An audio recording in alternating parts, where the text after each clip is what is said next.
Terima kasih untuk acara yang ketiga, yaitu inti pengajian kajian fikih 4 mazhab yang akan disampaikan oleh beliau Ustadz Mujiman. Kemudian nanti akan langsung dilanjutkan dengan sesi tanya jawab. Untuk bapak-bapak pertanyaan bisa disampaikan secara langsung. Kemudian untuk ibu-ibu atau akhwat bisa disampaikan lewat tulisan. Untuk mempersingkat waktu, kepada Ustadz Musiman, waktu dan tempat kami persilahkan. Semoga.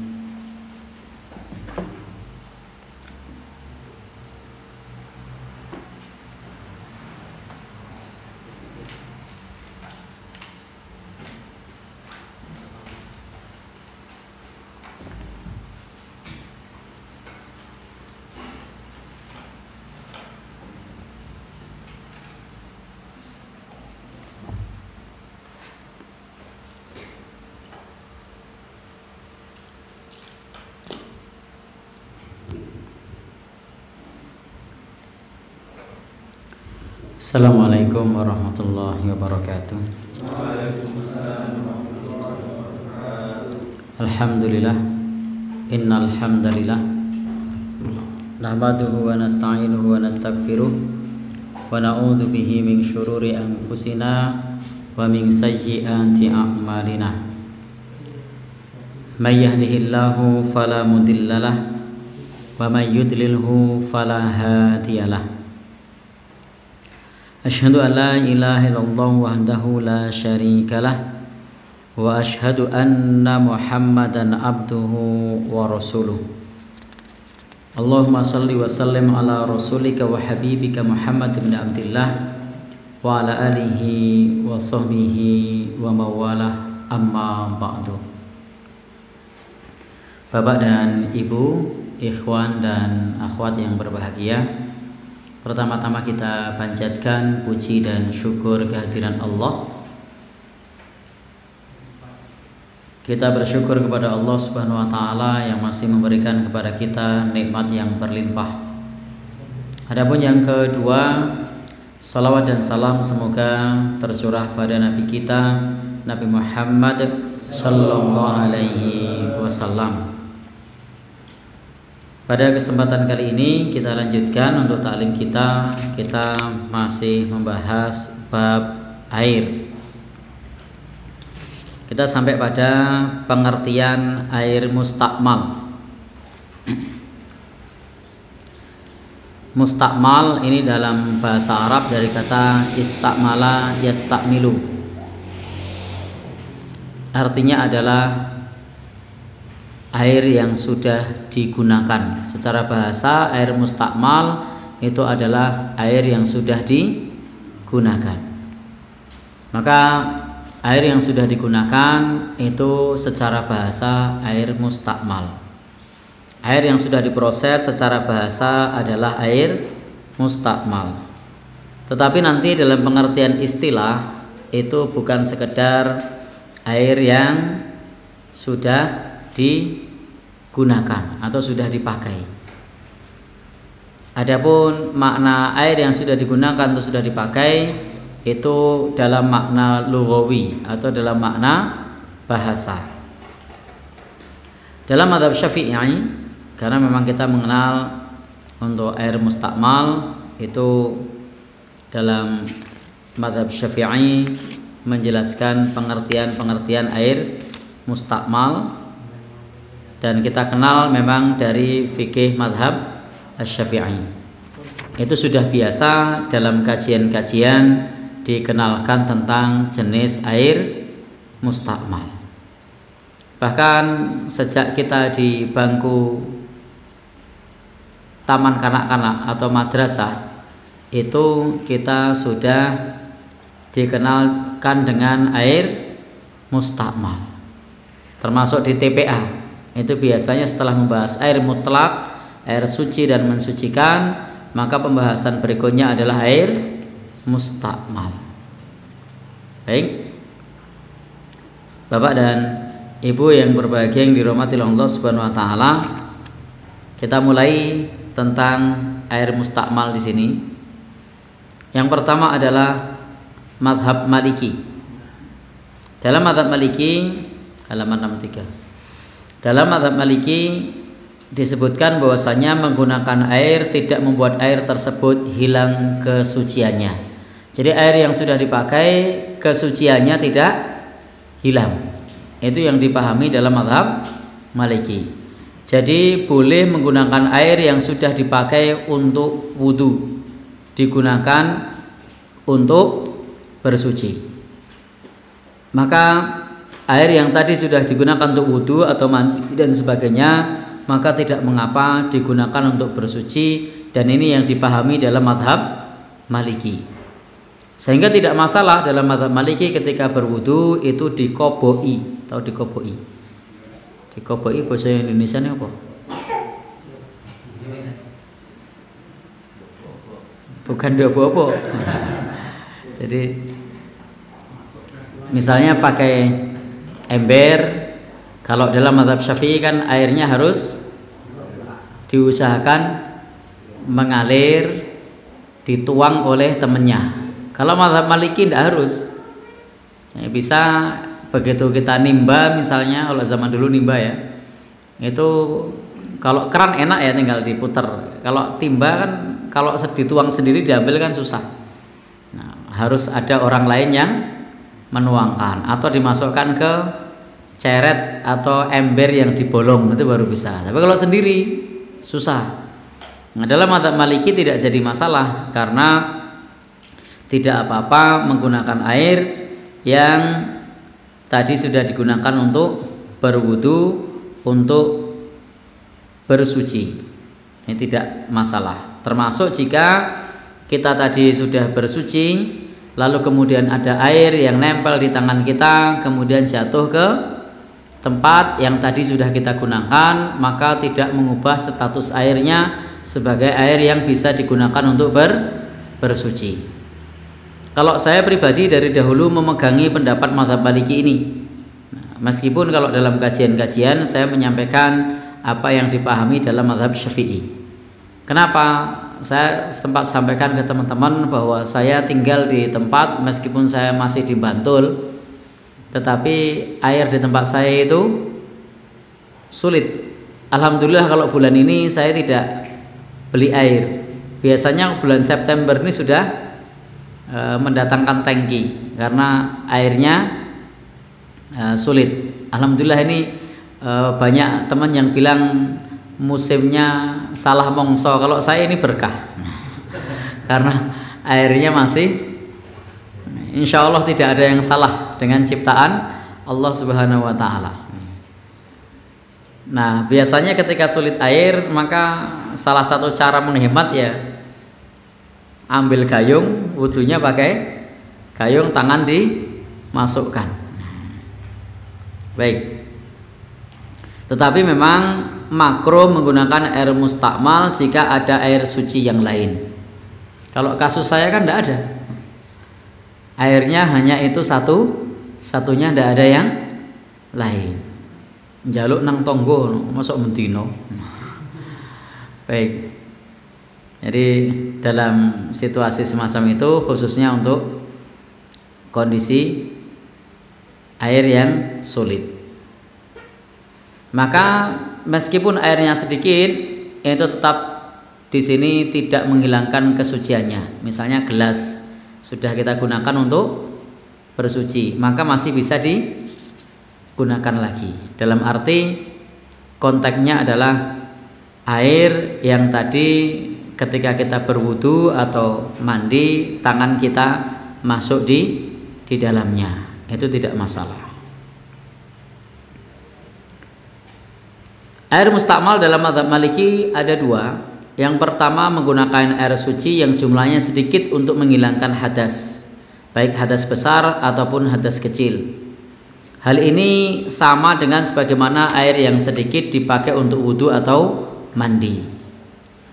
Kemudian yang kedua, air suci tersebut digunakan untuk perkara wajib seperti memandikan jenazah, mandinya seorang perempuan dhimmi yang baru saja selesai dari menstruasi atau nifasnya, agar halal digauli setelah menikah oleh suaminya, atau digunakan dalam perkara yang tidak wajib seperti memperbarui wudu yang belum batal, atau juga mandi Jumat dan juga 2 hari raya dan sebagainya. Yang semacam ini air yang sudah digunakan makruh hukumnya digunakan lagi. Jadi yang disebut makruh tadi adalah sudah dijelaskan oleh penulis kitab ini dengan catatan tidak ada air yang lain. Kalau ada air yang lain ya maka tidak masalah. Maaf, kalau ada air yang lain maka hendaknya bersuci dengan air yang lain. Kalau tidak ada air yang lain baru menggunakan air yang mustakmal.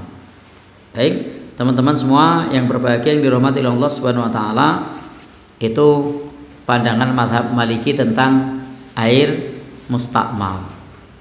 Prinsipnya air mustakmal singkatnya masih bisa digunakan meskipun tangan kita sudah masuk ke bejana atau netes lagi di air yang sudah kita gunakan. Hanya saja memang untuk bersuci yang tadi sifatnya hukumnya wajib lalu digunakan maka makruh, atau air yang sedikit digunakan maka makruh. Baik.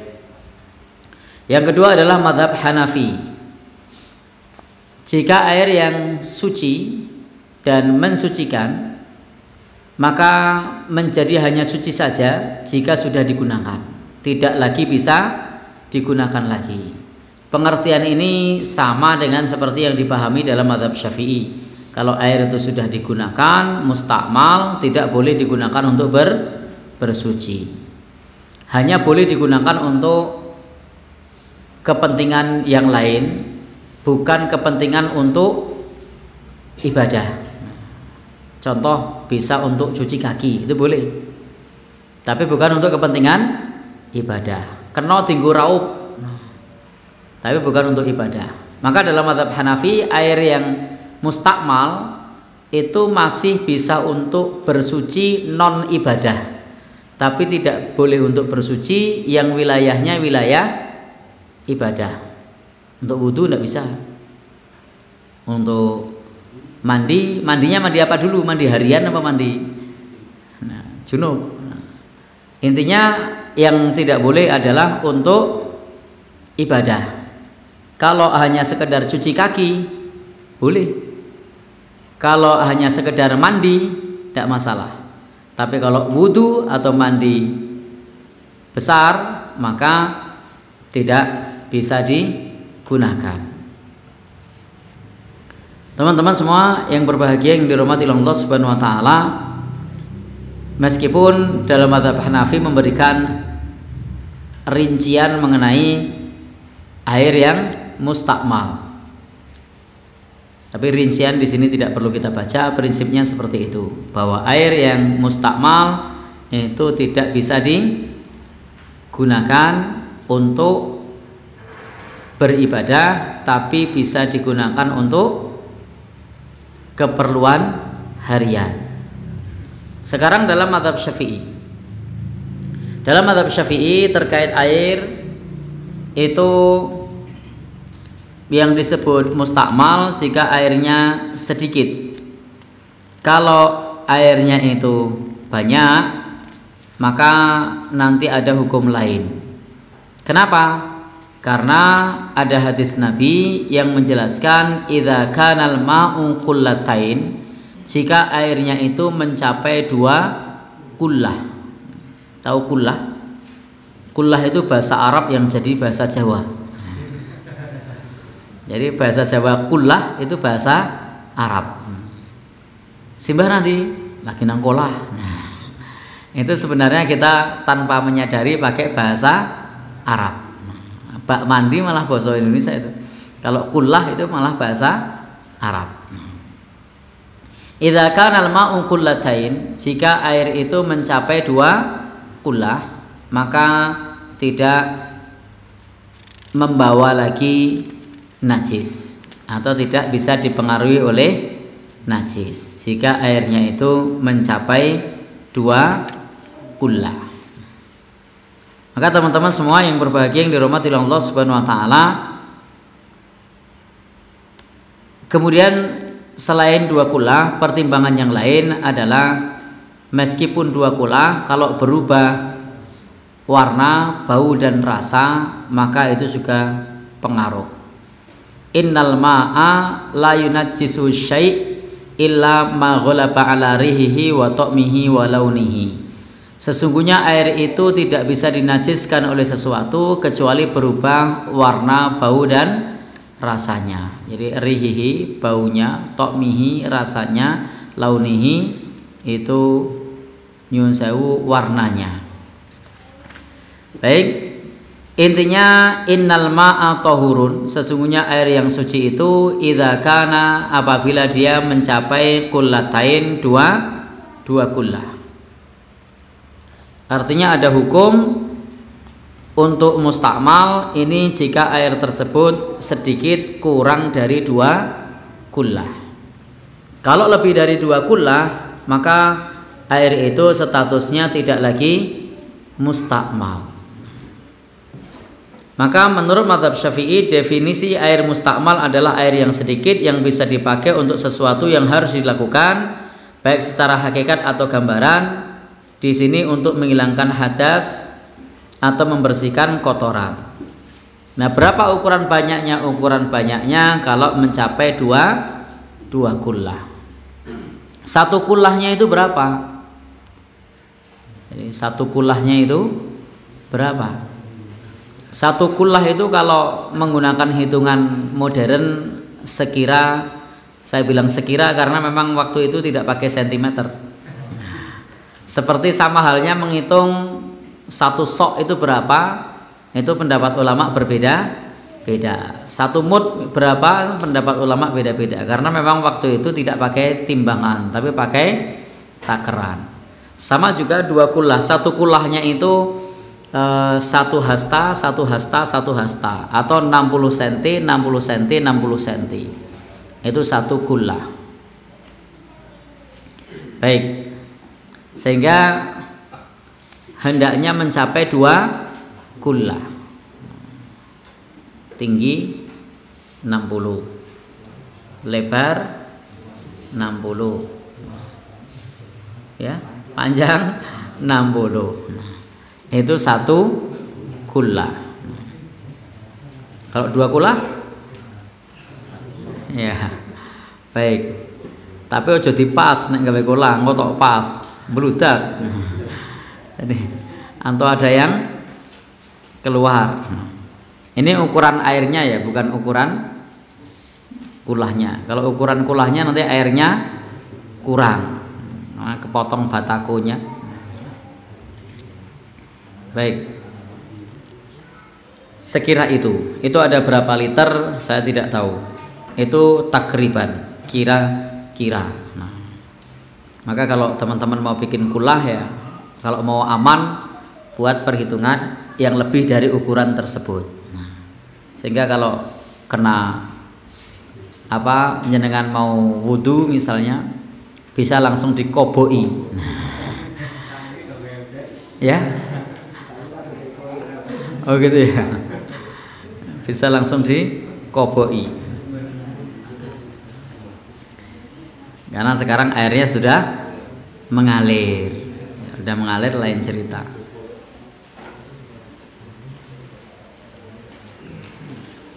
Maka sekiranya ada orang yang mandi atau berwudu di air yang sedikit, mengambil air dengan gayung untuk membersihkan 2 tangannya, setelah membersihkan wajah dan tangannya, maka ia adalah air mustakmal.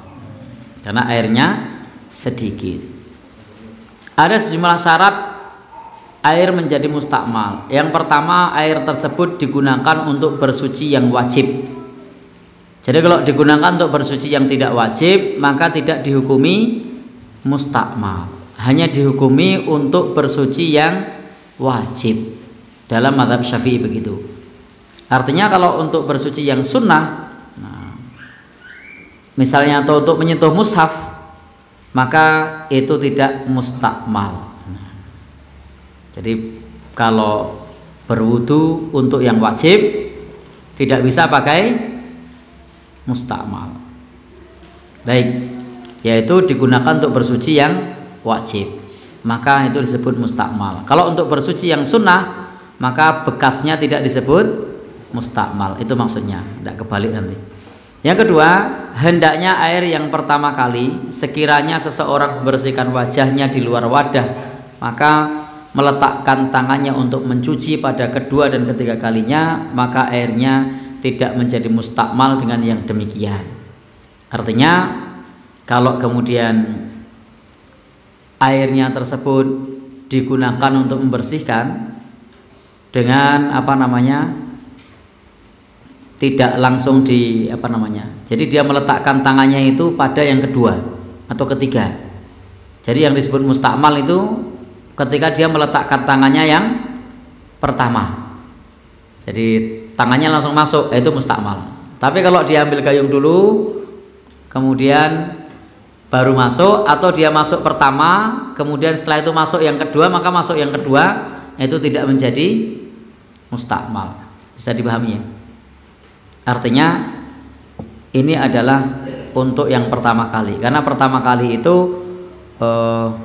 tangan kita masih mengandung sesuatu yang kotor, sementara setelah yang kedua sudah tidak lagi kotor, atau yang ketiga.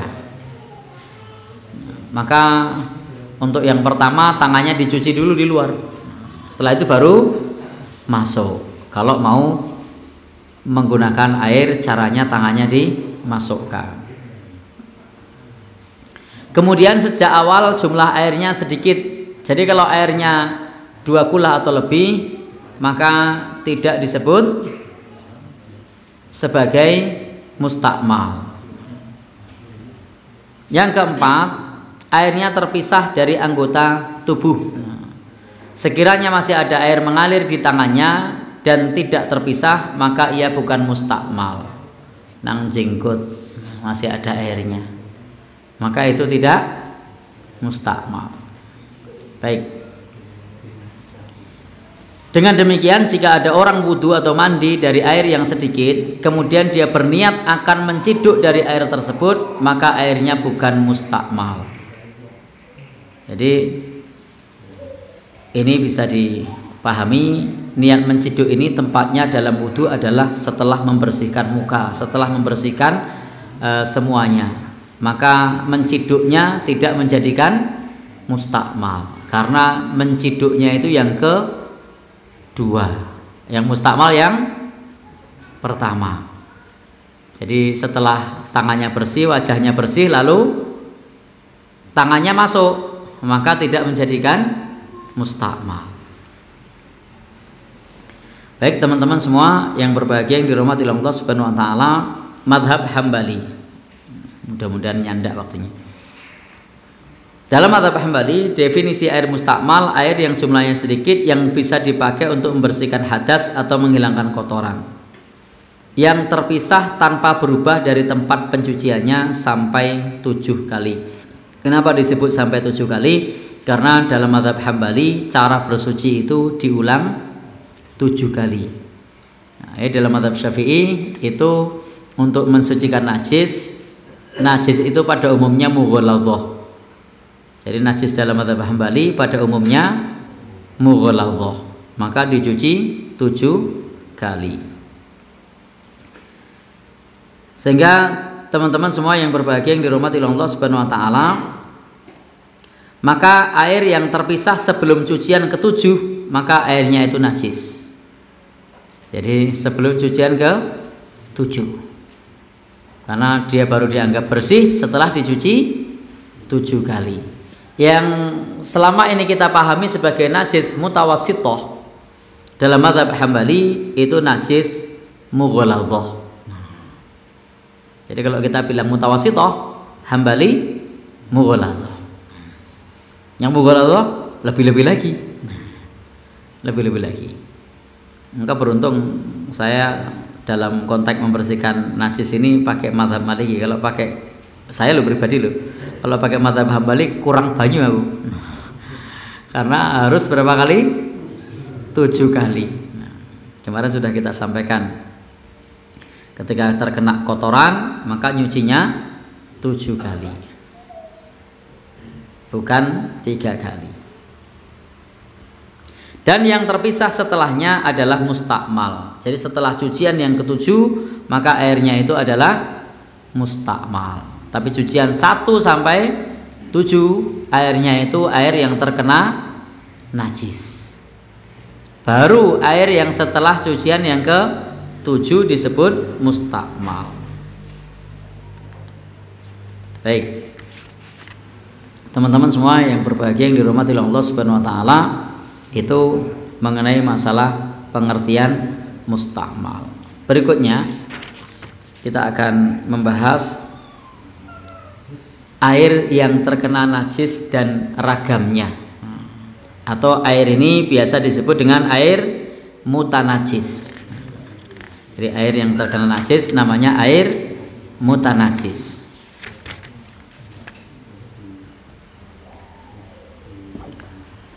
Maka air mutanajis ini adalah air yang tercemar oleh benda najis. Dalam konteks ini, teman-teman semua, penulis kitab ini menyebutkan ada 2. Yang pertama air suci dan mensucikan yang jumlahnya banyak, yang apabila tercemari benda-benda najis, air tersebut tidak berubah warna, bau dan rasa. Maka ini air yang semacam ini tidak dihukumi najis karena jumlahnya banyak. Contoh air tadi kalau dalam mazhab Syafi'i hitungan banyak itu 2 kullah. Lalu kita pas mau pakai ngelihat di bawah itu ada kotoran cecak. Nah, tikus saya menyarankan diganti lah. Nah, kotoran cecak atau yang lainnya dan air tidak berubah. Maka ini meskipun tercemar najis tetapi tidak dihukumi najis. Warnanya tidak berubah, baunya tidak berubah, kemudian juga rasanya tidak berubah. Itu berdasarkan kepada dalil yang kemarin atau yang tadi sudah kita baca. Dalilnya dari Nabi Shallallahu Alaihi Wasallam yang menjelaskan kepada kita, innal ma'a la yunajjisu syai'. Sesungguhnya air itu tidak bisa dinajiskan oleh sesuatu pun illa kecuali ma ghalaba ala rihihi, kecuali aromanya berubah, wa ta'mihi rasanya berubah, wa launihi dan warnanya juga berubah. Yang kedua, air suci dan mensucikan yang jumlahnya sedikit yang menjadi najis jika tercemari oleh benda-benda najis, baik salah satu atau dari 3 sifatnya berubah ataupun tidak. Jadi kalau airnya sedikit, baik berubah ataupun tidak, maka statusnya itu adalah najis.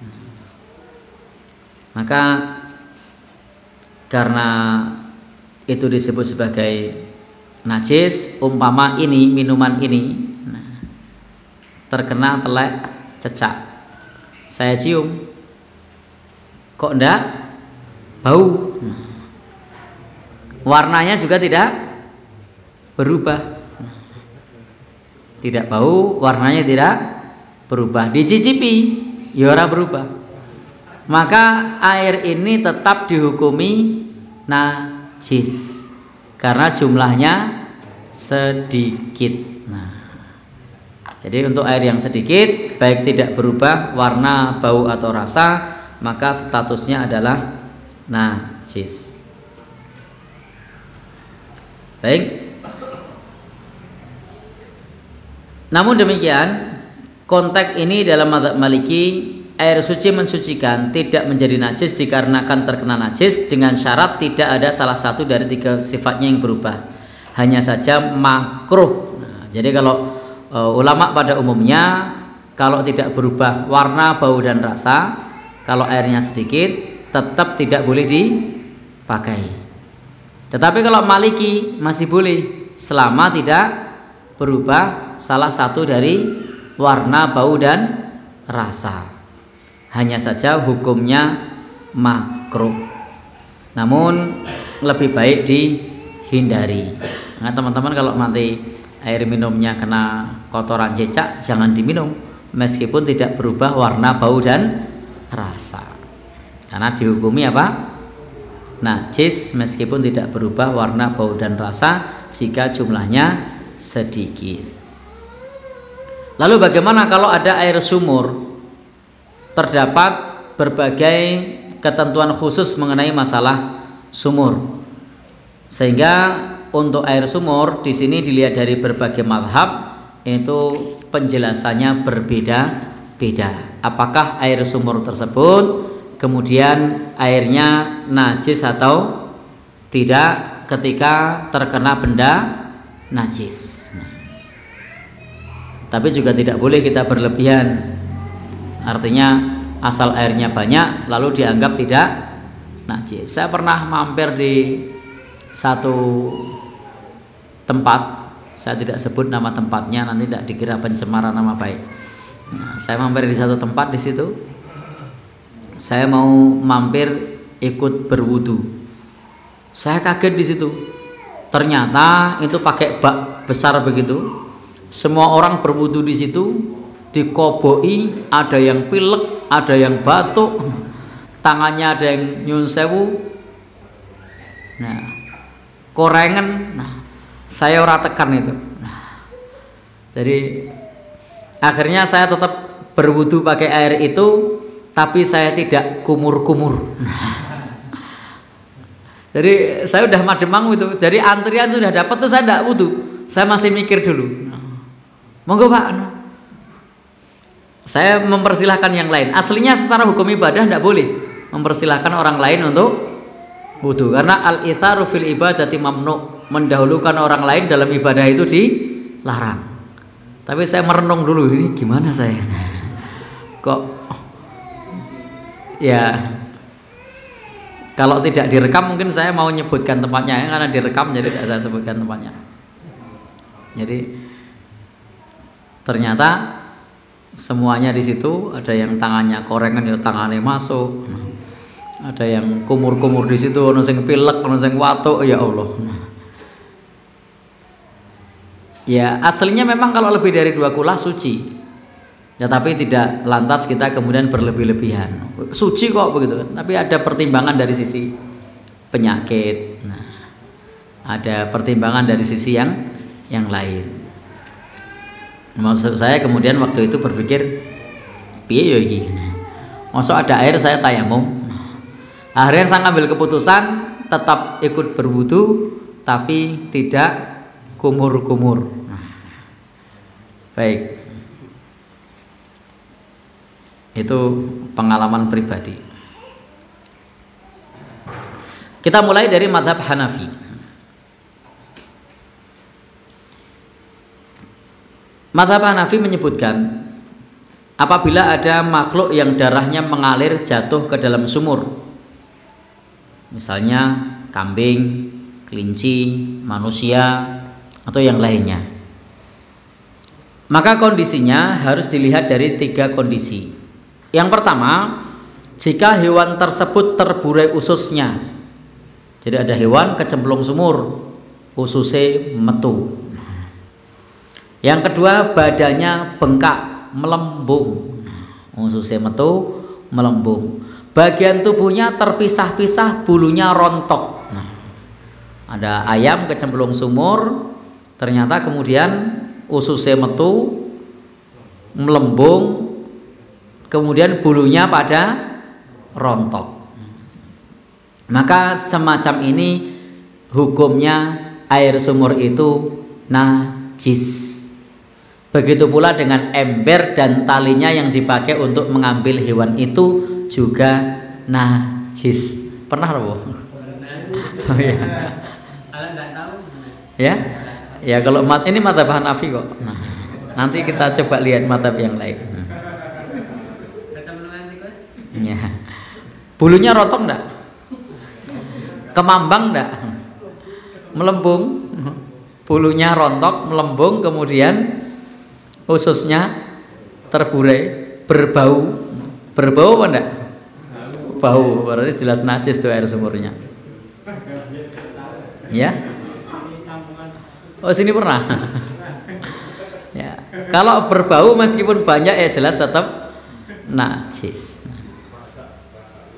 Ya. Saya juga pernah dulu pada saat mandi itu kok airnya lain baunya. Akhirnya kita cari. Ternyata di tampungan. Itu kecemplungan tikus. Nah, sudah. Kalau tampungan enak tinggal dikuras lah. Kalau sumur, baik. Maka jika air yang ada di sumur itu bisa dikuras, maka baru bisa disucikan jika semua airnya dikeluarkan. Jika tidak mampu dikuras, maka dalam mazhab Hanafi membatasi kalau tidak mampu maka minimal dikeluarkan 200 ember atau 200 timba. Ini mazhab Hanafi seperti itu. Kalau mampu dikuras, kuras semuanya. Kalau tidak mampu, keluarkan airnya sekurang-kurangnya 200 ember. Tetapi pengurasan ini tidak ada manfaatnya kecuali jika bangkai hewan tersebut dikeluarkan terlebih dahulu. Jadi jangan dikuras tapi hewannya tidak dikeluarkan.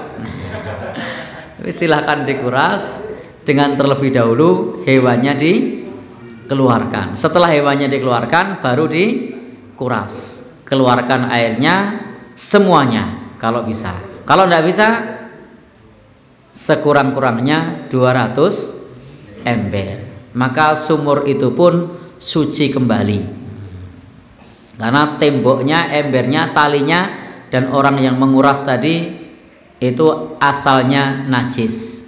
Kecuali sesudah dikuras dan temboknya dibersihkan, embernya dibersihkan, talinya dibersihkan, tangannya dibersihkan, maka baru suci. Itu kondisi yang pertama. Ternyata pernah toh.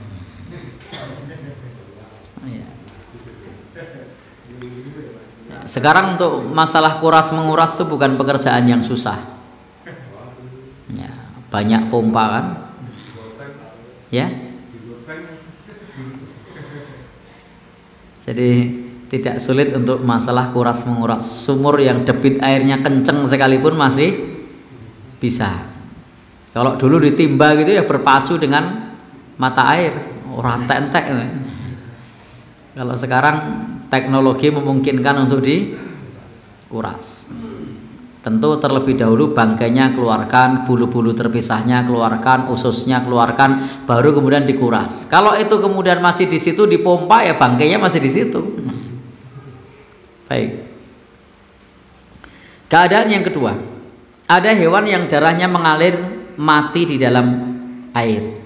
Ususnya tidak terburai, badannya tidak melembung, bulu-bulunya juga tidak rontok. Maka untuk yang ini, jika ia adalah manusia, kambing atau hewan lainnya, besar ataupun kecil, hukum ini sama dengan hukum keadaan yang pertama, yakni air sumur dan yang berkaitan dengannya itu harus disucikan dan dikuras airnya 200 timba sekurang-kurangnya. Kenapa? Karena hewan tadi atau yang masuk tadi adalah hewan yang darahnya mengalir. Ada orang mati, ada kambing mati, ada apa lagi? Intinya yang darahnya mengalir, baik hewan besar maupun hewan kecil. Meskipun tidak bengkak, tidak terurai, bulu-bulunya tidak rontok, tetap dikuras 200 timba. Bentuk yang kedua, kali ini jika hewan kecil, burung merpati, ayam, kucing, misalnya kucing tibo gitu. Kucing itu termasuk hewan yang pertahanan dirinya bagus saat dia terjatuh dari ketinggian. Tapi kelemahan kucing itu air. Kalau kucingnya jatuh dari ketinggian 5 meter, 10 meter itu masih aman kalau sumurnya kering. Tapi kalau basah, kelemahan kucing itu air. Maka dia tidak bisa mempertahankan diri dan juga akan mati. Dan ususnya tidak terburai, badannya tidak melembung, bulu-bulunya tidak rontok, maka air sumur itu juga najis. Karena najis, maka tidak menjadi suci kecuali dikeluarkan airnya sekurang-kurangnya 40 ember. Ini dalam mazhab Hanafi. Kalau hewan kecil maka dikeluarkan 40 ember. Biasanya dikeluarin berapa ember? 40 ember itu cepat. Kalau pakai diesel berapa menit itu? Kemudian bentuk yang ketiga, hewannya lebih kecil dari yang sebelumnya. Contoh, kemasukan burung pipit atau yang semisalnya. Maka ini bisa dikeluarkan airnya sekurang-kurangnya 20 timba. Ini dalam mazhab Hanafi lebih menggunakan ukuran timba atau ember. Dan ini terukur, bisa dihitung. Wallahu alam dulu beliau risetnya seperti apa, tetapi ini menjadi hitungan istihad dalam mazhab Hanafi. Kalau hewan gede 200 timba, kalau sedang 40, kalau kecil 20. Kalau kemudian terburai, melembung, bengkak, kalau bisa habiskan semua. Nggak bisa habis ya 200 timba. 200 kalau manual ya udah capek itu.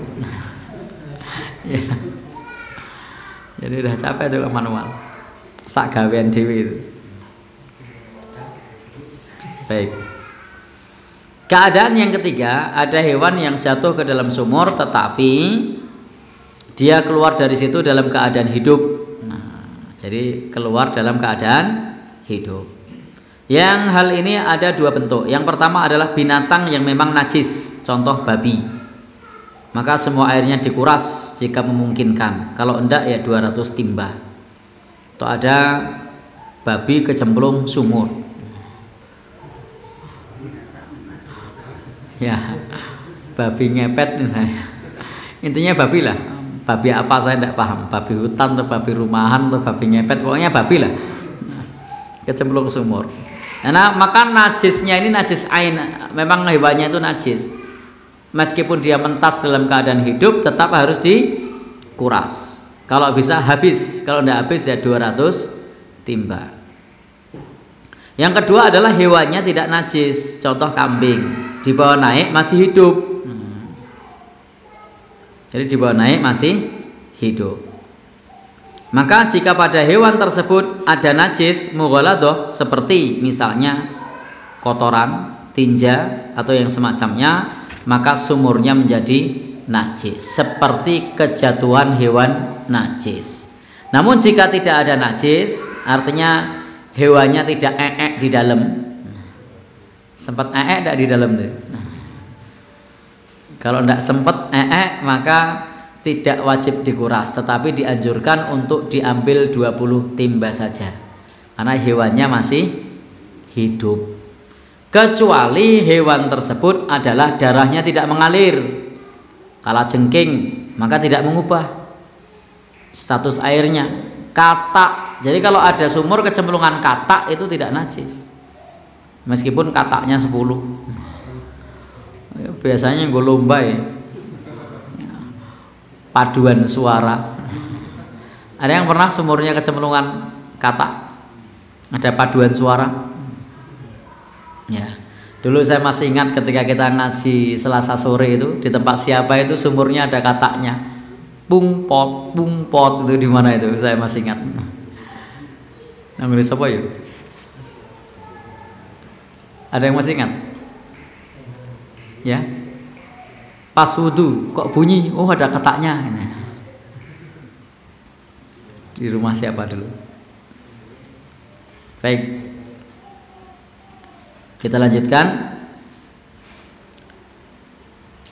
Kemudian ikan juga tidak masalah, tidak ada najis, tidak ada pengaruhnya. Sudah sering kita bahas bab mengenai masalah ikan. Begitu pula dengan jatuhnya sesuatu yang sulit dihindari seperti kotoran selama jumlahnya tidak banyak menurut pandangan umum. Jadi ukurannya adalah urf menurut pandangan umum. Berikutnya, mazhab Maliki. Air sumur menjadi najis jika ada makhluk mati di dalamnya dengan 3 syarat. Jadi air sumurnya bisa najis kalau terpenuhi 3 syarat. Kalau 3 syarat ini tidak terpenuhi, artinya air sumurnya tidak berubah menjadi najis. Syarat yang pertama, hewan itu adalah hewan darat. Kalau hewan itu hewan air, maka tidak najis. Jadi harus hewan darat. Yang kecemplung apa? Lele, tidak najis.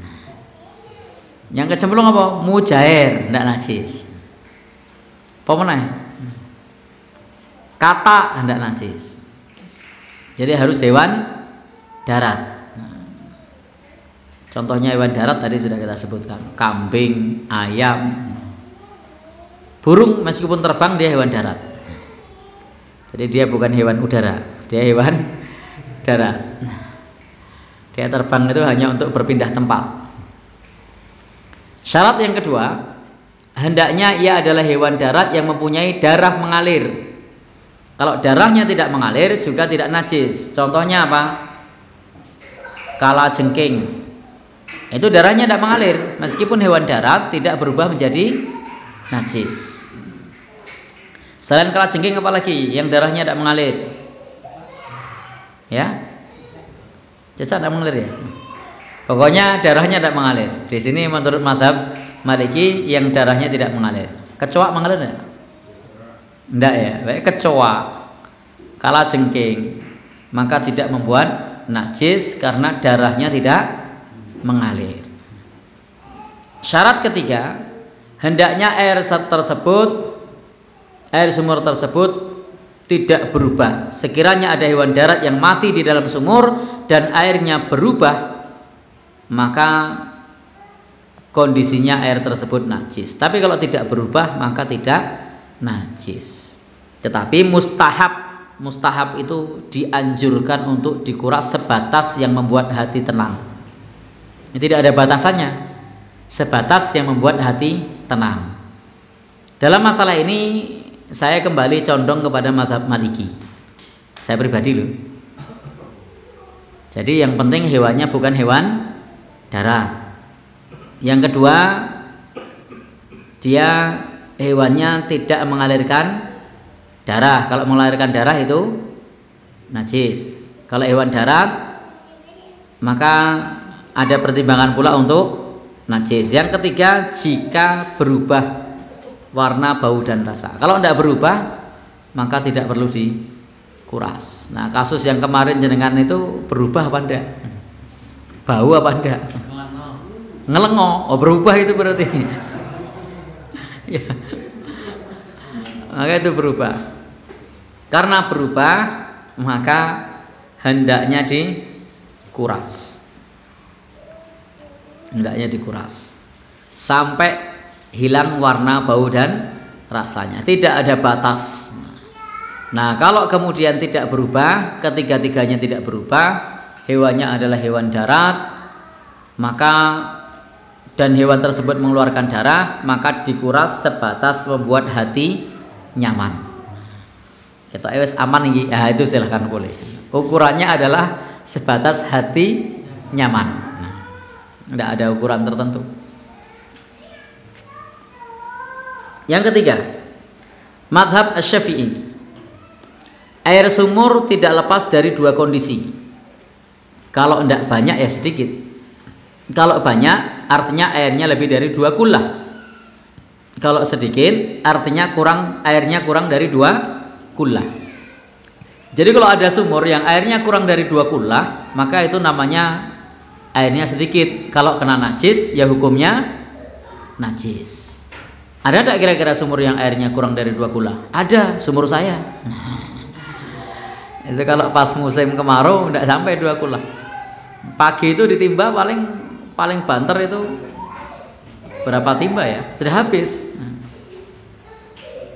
Ya. Jadi di sini dibedakan air yang mengalirnya banyak airnya dan yang sedikit. Maka kalau airnya itu sedikit lalu jatuh hewan yang darahnya mengalir, maka airnya menjadi najis dengan dua syarat. Najisnya tidak termasuk najis yang dimaafkan. Hewan itu dilempar oleh seseorang. Jika najis itu jatuh dengan sendirinya atau karena dibawa angin, di mana najisnya termasuk najis yang dimaafkan, maka tidak ada pengaruhnya. Najis yang dimaafkan jatuh ke situ, tidak ada pengaruhnya. Atau hewannya jatuh sendiri, dan hewannya ini termasuk hewan yang gimana? Jadi, artinya jatuhnya jatuh sendiri. Adapun jika dilempar oleh orang, maka ia ada pengaruhnya sekiranya air tersebut tidak sampai 2 kullah. Jadi yang membedakan adalah cara masuknya kalau mazhab Syafi'i. Apakah cara masuknya itu kecemplung karena kena angin atau karena kepleset? Hewan kepleset gak sih? Nah, kepleset juga. Atau karena dilempar, maka beda. Kalau masuknya karena tidak disengaja, maka tidak dianggap. Tapi kalau masuknya disengaja, maka itu dianggap. Nah, kalau saya tetap condong ke mazhab Maliki. Tapi kalau teman-teman mau pakai mazhab Syafi'i silahkan. Nanti kalau jenengan punya sumur, maka salah satu yang perlu dipertimbangkan adalah bagaimana cara ayam tadi kecemplung. Apakah ada yang nyemplung atau kecemplung sendiri? Ya. Kalau ternyata ada temannya yang mendorong, tidak dianggap, berarti termasuk kecemplungan sendiri. Baik, jadi beda kasus. Dan ada hewan yang darahnya mengalir mati di dalamnya, maka ia tidak menajiskan kecuali jika ada salah satu dari 3 sifatnya berubah. Jadi kalau hewan tadi masih hidup, kecemplung sendiri, maka itu tidak najis.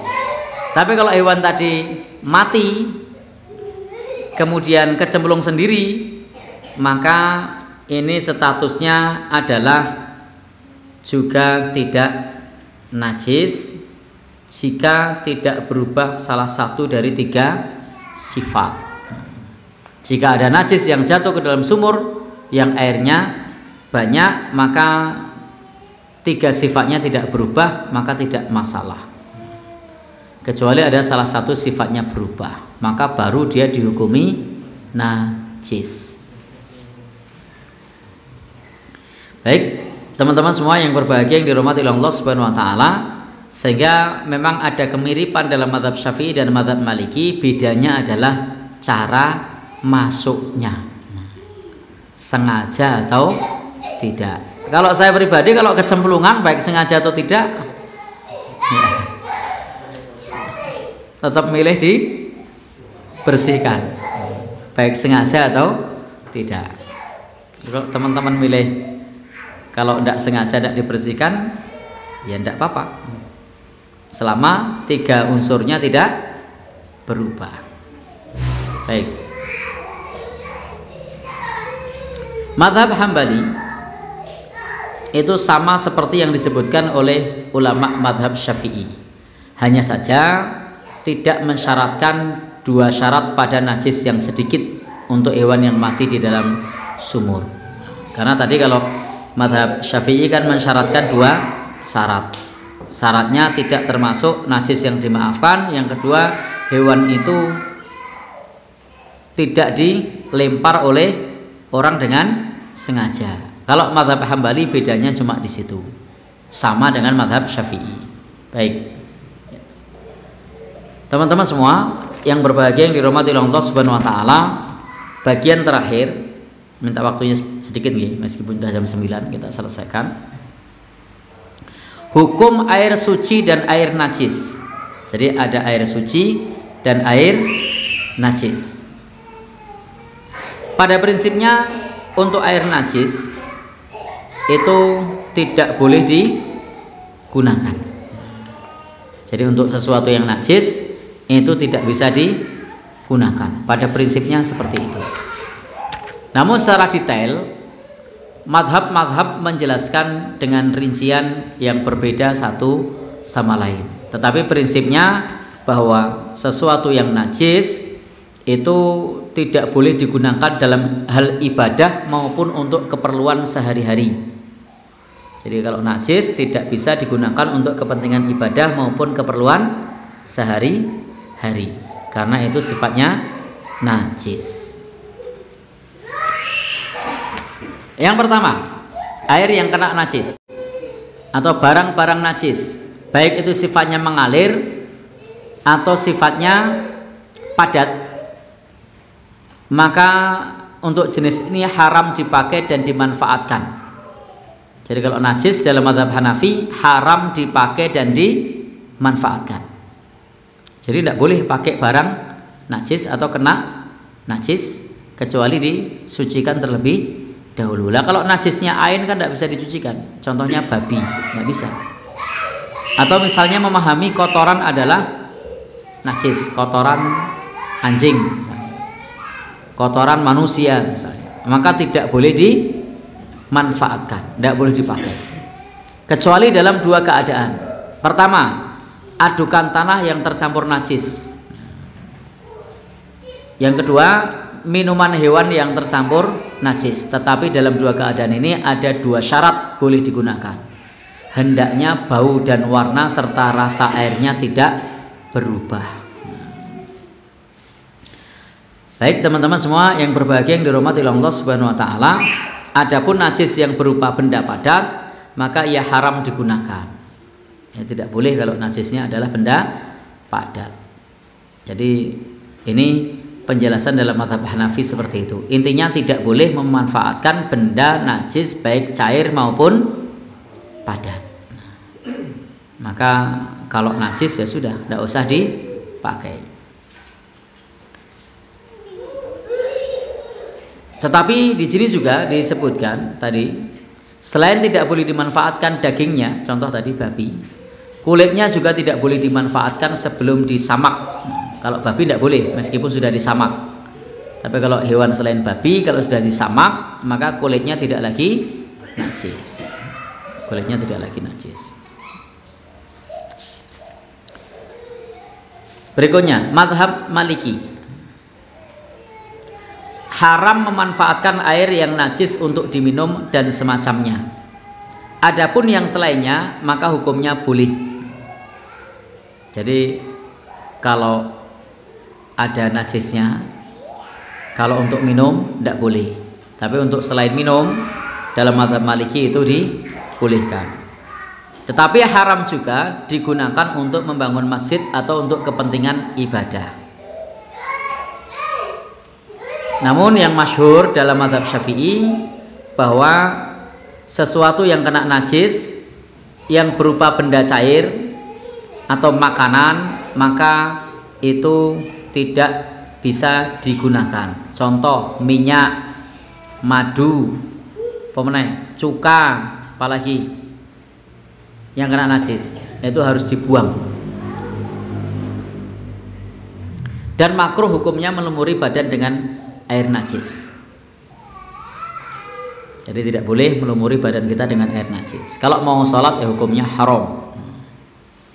Mau sholat hukumnya haram.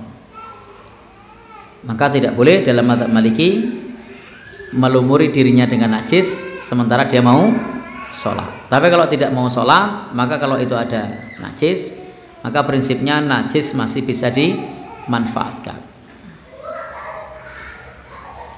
Kecuali benda yang sifatnya cair, yang disepakati sebagai sesuatu yang najis dalam mazhab Maliki adalah khomer. Maka untuk khomer ya tidak boleh dimanfaatkan. Ini untuk khomer tidak boleh dimanfaatkan. Berikutnya,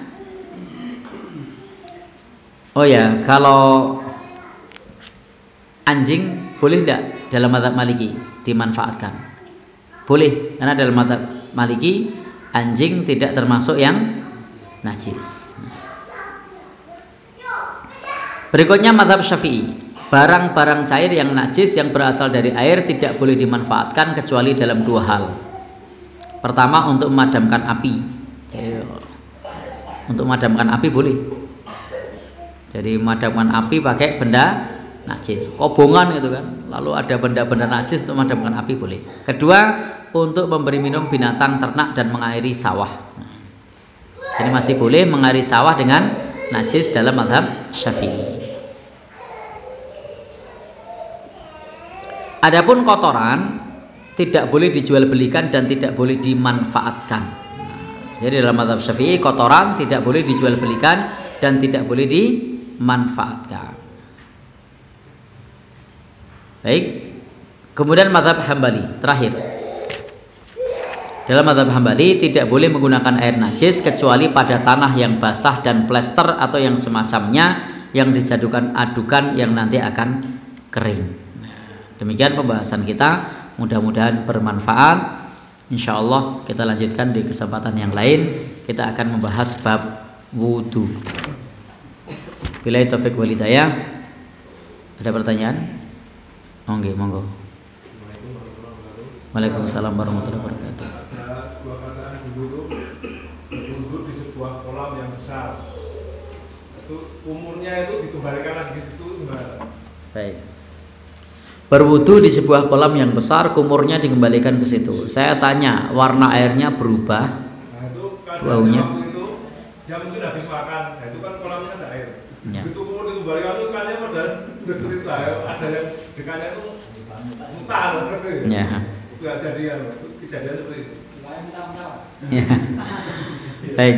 Prinsipnya di kolam itu airnya lebih dari 2 kula dan airnya besar, tidak berubah bau, warna dan rasa, sehingga statusnya airnya masih suci dan bisa digunakan untuk bersuci. Mong masalahnya jijik apa ora itu aja. Jadi intinya karena apalagi tadi kolamnya besar, tidak masalah, statusnya tetap suci. Dan saya tidak menyarankan untuk di situ kemudian digunakan untuk berwudu, karena banyak orang yang di situ nakal, airnya tidak mengalir misalnya, meskipun besar, ada yang pipis di situ gimana? Oh, mungkin enggak? Mungkin aja, walaupun tidak berubah warna, bau dan rasa. Maka tadi yang saya sampaikan, prinsipnya air itu jika jumlahnya banyak tidak berubah warna, bau dan rasa, prinsip dasarnya dia suci. Tetapi tadi konteksnya adalah dalam kasus jenengan itu jijik apa ndak, itu saja. Wallahu alam bishawab. Cukup? Monggo. Nah ini tadi ada keterangan dilarang menjual belikan kotoran itu udah level sama itu. Ya, sebenarnya pembahasan mengenai jual beli kotoran itu sudah kita bahas di kesempatan yang lalu mengenai hukum kotoran itu najis atau tidak. Ketika kita berpendapat bahwa kotoran itu najis, maka jelas tidak boleh diperjualbelikan. Tetapi jika pendapat kita kotoran hewan yang dagingnya halal dimakan itu tidak najis, maka boleh untuk diperjualbelikan. Jadi kembali kepada mazhab awal, menurut jenengan kotorannya hewan yang dagingnya halal dimakan itu najis atau tidak. Ini kembali kepada pembahasan kita yang terdahulu mengenai hukum kotoran. Nah, jangan pilih yang najis apa enggak. Kalau najis ya enggak boleh dimanfaatkan. Masalahnya kan bisa dibuka ya. Nanti kalau difermentasi itu kan dipupuk gitu. Ya. Itu nanti bisa digunakan nanti dalam batas kotoran apa bisa digunakan gitu. Baik, terima kasih. Di dalam mazhab Syafi'i itu memang menjelaskan, kemarin sudah kita sampaikan, ada namanya kaidah perubahan wujud. Maka sesuatu yang wujudnya berubah dari bentuk pertama maka tidak dihukumi sebagaimana bentuk pertama. Dalilnya jelas. Apel halal apa haram? Halal. Dia terfragmentasi menjadi khomer. Halal apa haram? Haram. Terfragmentasi lagi menjadi cuka. Halal apa haram? Halal lagi. Tadinya halal berubah jadi haram, berubah jadi halal. Maka dalil cuka adalah dalil tentang bolehnya jika ada perubahan wujud. Nah, itu dalam mazhab Syafi'i yang dipakai adalah kaidah perubahan wujud. Berbeda dengan mazhab yang menyebutkan bahwasanya daging hewan yang dagingnya halal dimakan itu kotorannya tidak najis. Maka tidak perlu pakai kaidah perubahan wujud. Prinsipnya boleh dimanfaatkan dan boleh dijual beli karena hukum asalnya tidak najis. Allah alam bishawab. Cukup? Monggo.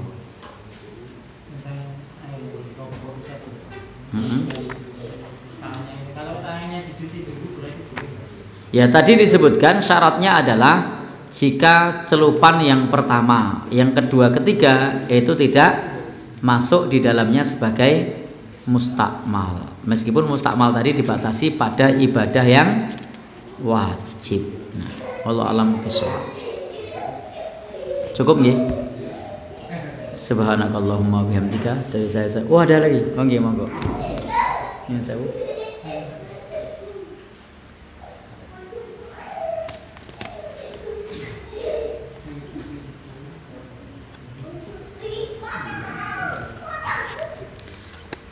Baik, saat mencuci baju, apakah harus dengan air mengalir saat bilasan terakhir untuk menjaga kesucian pakaian? Baik, terima kasih. Jadi ketika kita mencuci, memang kita mengetahui terkait mengenai masalah ini para ulama berbeda pendapat. Kalau paling aman mazhab Hanafi, bisa disucikan dengan cara apa saja, tidak harus dengan air, bisa dengan sinar matahari, bisa dengan air, bisa dengan digosok, bisa dengan dikorek, bisa dengan artinya semua cara yang membuat warna, bau dan rasa itu hilang, maka itu legal kalau dalam mazhab Hanafi. Memang kalau di dalam mazhab Syafi'i itu ketika airnya tidak mengalir, maka itu statusnya dia bersuci dengan air mustakmal. Nah, tetapi yang disebut mustakmal tadi yang keberapa? Yang pertama. Sehingga yang kedua, yang ketiga tidak lagi dihukumi mustakmal. Sehingga tidak masalah bilasan terakhirnya airnya tidak mengalir, karena yang dihukumi mustakmal hanya yang pertama. Hanya saja kalau air tersebut terkena najis, ini lain cerita. Jadi bahasan kita kalau mustakmal selesai di bilasan pertama. Tapi kalau air yang najis, maka ketika bilasan pertama najis tidak hilang, maka bilasan kedua najisnya rata. Nah, bilasan ketiga juga rata, dengan catatan prinsipnya warna, bau dan rasanya hilang. Maka kalau mengacu pada mazhab Syafi'i, sebaiknya mencucinya dengan air yang mengalir. Kenapa? Ngawekani supaya tadi pakaian tersebut tidak terkena najis yang merata. Meskipun sebenarnya ketika warna, bau dan rasa sudah hilang, maka itu sudah sah. Yang kadang-kadang problemnya kan kalau mencucinya pakai mesin cuci misalnya, diublek begitu kan, pakaiannya tidak dipisah dulu. Nah, najisnya rata itu. Ya. Ya. Itu madhabnya siapa? Kan kembali ke madhab awal dulu. Ya. Jadi kembali ke mazhab awal. Artinya saya sarankan kalau dalam masalah ini untuk mempermudah ya intikal madhab, pakai madhab Hanafi, itu lebih simple. Asal nanti setelah kering warna, bau dan rasanya tidak berubah, maka dihukumi suci. Karena cara menyucikan itu tidak hanya dengan air, tapi bisa dengan metode yang lain. Kecuali hanya dengan air, maka bilasannya harus bersih. Nah, jangan sampai bilasnya itu nyun sewu masih ada najis. Kalau masih ada najis di bilasan terakhir, maka nanti najisnya akan merata. Kecuali bilasan terakhir dengan air mengalir, najisnya akan ikut dengan air yang mengalir. Jadi dikhawatirkan najisnya tadi tidak hilang tapi masih nempel di kain atau salah satu kain. Kecuali kalau pakai air mengalir, maka najisnya akan mengalir. Jadi prinsipnya di situ ada beda pandangan dalam mazhab Syafi'i dan mazhab Hanafi. Wallahu a'lam bishawab. Dari saya cukupkan sekian. Semoga bermanfaat. Sudah bisa dipahami nggih yang cuci baju ini? Baik. Assalamualaikum warahmatullahi wabarakatuh. Untuk lain-lain pada kesempatan malam hari ini, yaitu untuk malam Kamis besok telah diadakan vaksin untuk bapak-bapak dan hewan-hewan. Kemudian untuk malam Seninnya kita melanjutkan kajian di 4 mazhab bersama bapak-bapak, ibu-ibu dan akhwat sekalian, marilah untuk acara pada kesempatan malam hari ini kita tutup dulu. Marilah kita tutup dengan doa kafaratul majelis. Subhanallah wa bihamdihi asyhadu an la ilaha illa anta astaghfiruka wa atubu ilaik.